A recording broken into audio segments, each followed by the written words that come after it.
महाशिवरात्रि की पूजा में यह एक फूल का प्रयोग जरूर करना, भगवान शिव ने स्वयं कह दिया।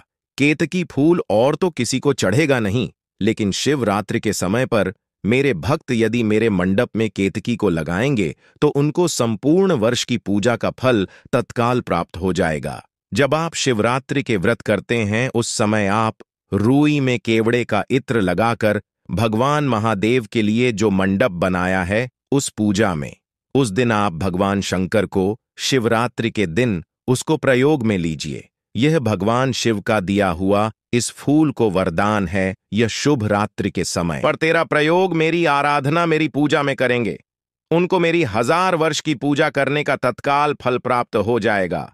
ऐसा भगवान महादेव भोले केतकी को वरदान देते हैं। ऐसा शिव महापुराण में वर्णन है। दूसरे शब्दों में इस फूल को केवड़े का फूल कहा गया है। महादेव तो बड़े दयालु है, बड़े कृपालु है। गौ माता खड़ी खड़ी रो रही थी कि शंकर की दृष्टि उस पर पड़ी और कहा, देवी चलो, मैंने बोल दिया, तेरा मुंह पवित्र हो जाएगा लेकिन तेरी पूंछ बहुत पवित्र होगी। जो तेरी पूंछ को अपने हाथ में लेकर के दान करेंगे ऐसे स्त्री पुरुष को तो वैतरणी से पार कर देगी। यह मेरा दिया हुआ वरदान तेरे लिए है। उन लोगों का कल्याण हो जाएगा जो तेरी पूंछ को अपने हाथ में लेकर तेरे नाम से संकल्प करते हुए ये गोदान करेंगे।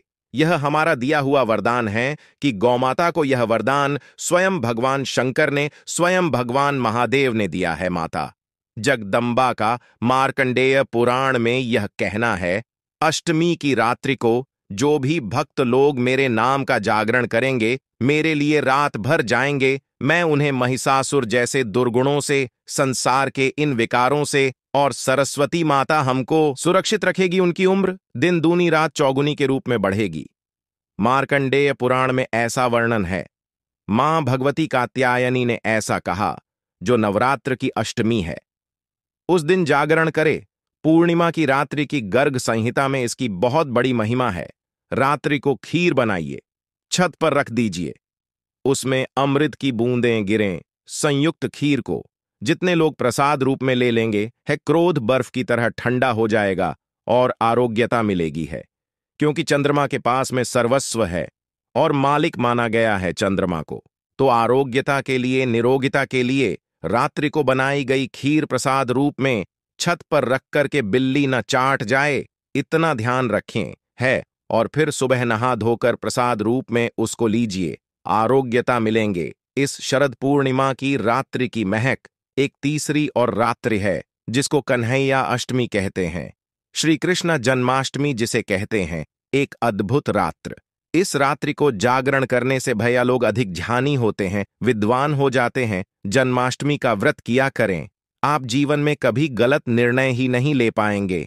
कृष्ण क्या है यह तो आप गीता पढ़कर देख लेना। भगवान श्री कृष्ण के जन्माष्टमी भी उन्हीं रातों में से एक है। और चौथी रात्रि का मैं आपसे निवेदन कर रहा हूं, जिसका नाम है शिव महारात्रि।